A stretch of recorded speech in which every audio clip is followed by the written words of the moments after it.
आज का दंगल जम्मू कश्मीर में हुई भयानक आतंकवादी वारदात पर। जम्मू कश्मीर के गांदरबल जिले में आतंकवादियों ने कल रात अंधाधुंध फायरिंग करके 7 लोगों की हत्या कर दी।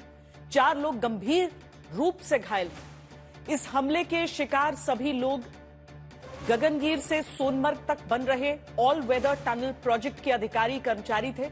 मारे गए लोगों में 6 बाहरी और जख्मी लोगों में 1 शख्स जम्मू कश्मीर से बाहर का रहने वाले हैं। मतलब ये वारदात पूरी तरह से टारगेटेड किलिंग की घटना थी। वारदात के बाद आतंकवादी भागने में भी कामयाब हो गए और अभी तक उनकी तलाश चल रही है। खबर आ रही है कि द रेजिस्टेंस फ्रंट नाम के लश्कर और जैश के सूडो फ्रंट टीआरएफ के आतंकवादियों ने इस वारदात को अंजाम दिया है और आज तक को खबर मिली है कि टीआरएफ के फाल्कन स्क्वाड ने अब जम्मू कश्मीर में स्थानीय लोगों के साथ मिलकर टारगेट किलिंग की वारदात में तेजी लाने की साजिश रची है।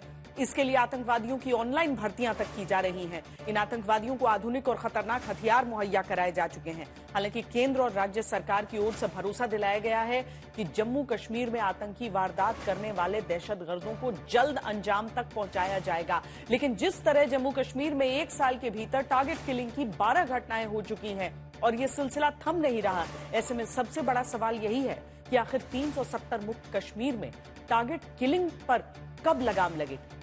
जिस तरह हर टारगेट किलिंग की घटना में स्थानीय मददगारों का हाथ होने की आशंका सामने आ रही है, तो क्या जम्मू कश्मीर हुकूमत दहशतगर्दों के मददगारों पर लगाम लगा पाएगी? और एक सवाल यह भी कि टनल प्रोजेक्ट पर हमले के पीछे देश के दुश्मनों की क्या साजिश हो सकती है?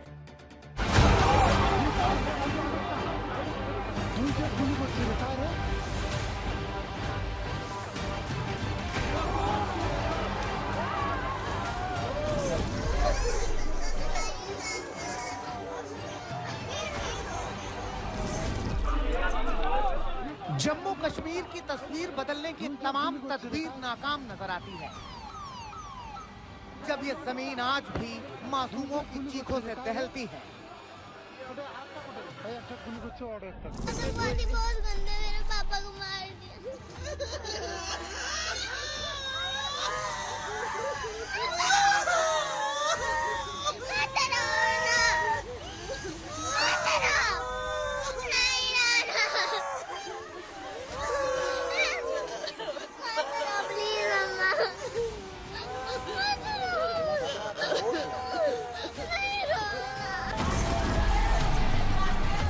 ये चीखें, ये आंसू, ये अथाह दर्द उन सियासी दावों के ऊपर सवाल हैं जो हुक्मरानों ने हिफाजत के नाम पर बिखेर रखे हैं।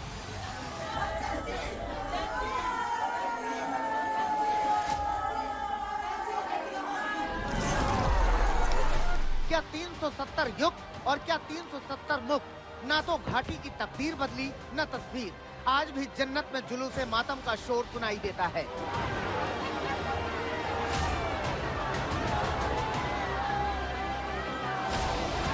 क्या करूं? अब मैं अपने आप को संभालूं, अपने फैमिली मेंबर्स को संभालूं। मैं भी इन बच्चों जैसा हूं। अब इन बच्चों, ये बच्चे खेलते कूदते हैं, मैं क्या करूं? मुझ पर मुसीबत आ पड़ी है।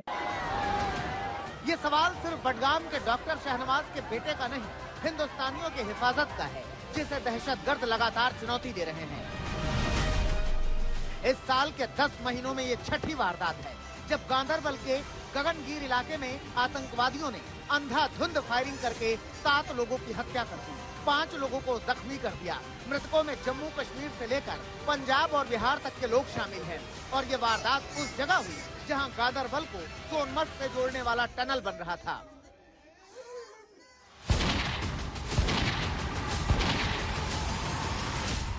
श्रीनगर से लेह जाने वाले नेशनल हाईवे के पास गगनगीर नाम के इलाके में एक टनल बन रही है। जेट मोड़ नाम की इसी जगह पर शाम करीब 7:30 बजे के बाद आतंकवादियों ने मेस के बाहर अंधाधुंध फायरिंग की।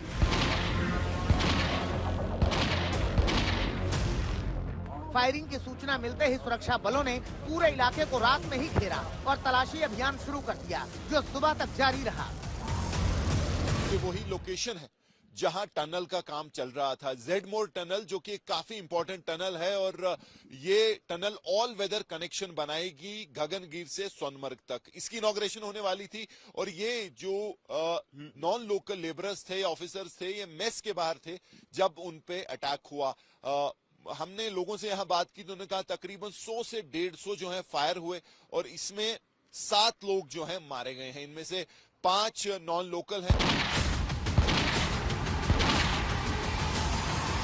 इस आतंकवादी हमले में वैसे तो 3 राज्यों के 7 लोग मारे गए हैं, लेकिन उनमें 5 बाहरी राज्यों के रहने वाले हैं। इस हमले में बडगाम के रहने वाले डॉक्टर शाहनवाज, जम्मू के कठुआ के रहने वाले शशि अब्रोल, पंजाब के गुरदासपुर के रहने वाले गुरमीत सिंह, बिहार के रहने वाले अनिल कुमार शुक्ला, फहीम, नजीर, मोहम्मद हनीफ और कलीम की मौत हो गई, जबकि कठुआ के रहने वाले मोहन लाल और जगतार सिंह, कंगन के रहने वाले फैयाज अहमद लोन और बिहार के रहने वाले इंदर यादव बुरी तरह जख्मी हो गए। जख्मी लोगों को इलाज के लिए शेरे कश्मीर मेडिकल अस्पताल में भर्ती कराया गया है और आतंकवादियों की तलाश में सुरक्षा बल के जवान जुटे हुए हैं।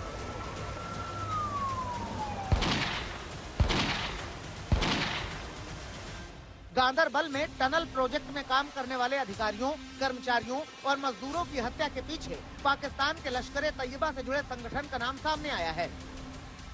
सूत्रों के मुताबिक पाकिस्तान में बैठे टीआरएफ सरगना की शक्ल में लश्कर के आतंकवादी शेख सज्जाद गुल ने लोकल मॉड्यूल के जरिए ये वारदात कराई है। पता चला है कि पिछले 1 महीने से लोकल मॉड्यूल इस इलाके में रेकी कर रहा था। लश्कर-ए-तैयबा के ऊपर जब से इंटरनेशनल उसके ऊपर पाबंदियां लगनी शुरू हुई, उसके बाद से जम्मू कश्मीर में उसने अपने फ्रंट ऑर्गेनाइजेशन को काम देकर के इस तरीके से अटैक सुरक्षा बलों और जो वहां की पब्लिक है उसके ऊपर अटैक कराए जा रहे हैं। पिछले कुछ दिनों में देखा गया कि जो नॉन लोकल्स मजदूर हैं उनके ऊपर द रेजिस्टेंट फ्रंट की तरफ से कई बार हमले किए गए। खुफिया एजेंसियों के उच्च पदस्थ सूत्रों के मुताबिक अटैक में लश्कर और जैश के मुखौटे द रेजिस्टेंस फ्रंट का हिट स्क्वाड, जिसे फाल्कन स्क्वाड कहा जाता है, वो जम्मू कश्मीर में नई सरकार बनने के बाद टारगेटेड किलिंग की बड़ी साजिश रच रहे हैं। फाल्कन स्क्वाड के आतंकियों की ऑनलाइन भर्ती की जानकारी भी मिली है। पता चला है कि आतंकी स्क्वाड और ओवरग्राउंड वर्कर्स के साथ मिलकर हमले की फिराक में है और इस नए आतंकी मॉड्यूल के पास बड़े हथियारों की एक बड़ी खेप पहुंच चुकी है, जिसे लेकर सुरक्षा बलों में भी अलर्ट जारी किया गया है। मैं पाकिस्तान के हुक्मरानों से ये कहना चाहता हूँ, अगर वो सचमुच हिंदुस्तान से दोस्ती चाहते हैं तो फिर ये बंद कीजिए। कश्मीर पाकिस्तान नहीं बनेगा, नहीं बनेगा, नहीं बनेगा। गांदरबल में हुए इस आतंकवादी हमले के बाद केंद्र सरकार से लेकर जम्मू कश्मीर के मुख्यमंत्री और एलजी से लेकर विपक्षी दल के नेताओं तक सबने आतंकवादियों के खिलाफ सख्त कार्रवाई का भरोसा दिया है। लेकिन जिस जम्मू कश्मीर में 370 से आजादी के बाद विकास की नई गाथाएं लिखने का दावा किया गया था, वहां का एक कड़वा सच ये भी है कि गांदरबल में 20 अक्टूबर को 7 लोगों की हत्या कर दी गई। शोपियां में 18 अक्टूबर को बिहार के मजदूर अशोक चौहान की हत्या कर दी गई। राजौरी में 22 अप्रैल को मोहम्मद रजाक नाम के शख्स की आतंकवादियों ने हत्या की। अनंतनाग में 17 अप्रैल को राजू शाह नाम के बिहार के रहने वाले मजदूर की हत्या की। शोपियां में 8 अप्रैल को दिल्ली के कैब ड्राइवर परमजीत सिंह पर जानलेवा हमला किया गया। श्रीनगर में फरवरी में पंजाब के रहने वाले 2 युवकों की गोली मारकर हत्या की गई। और तमाम आतंकवाद विरोधी अभियानों और आतंकवादियों के खात्मे के बावजूद न तो सरहद पार से आतंकियों की मदद पर लगाम लगी है और न घाटी में आतंकवादी वारदात थम रही है। दिल्ली से जितेंद्र बहादुर सिंह के साथ मीर फरीद, श्रीनगर, आज तक।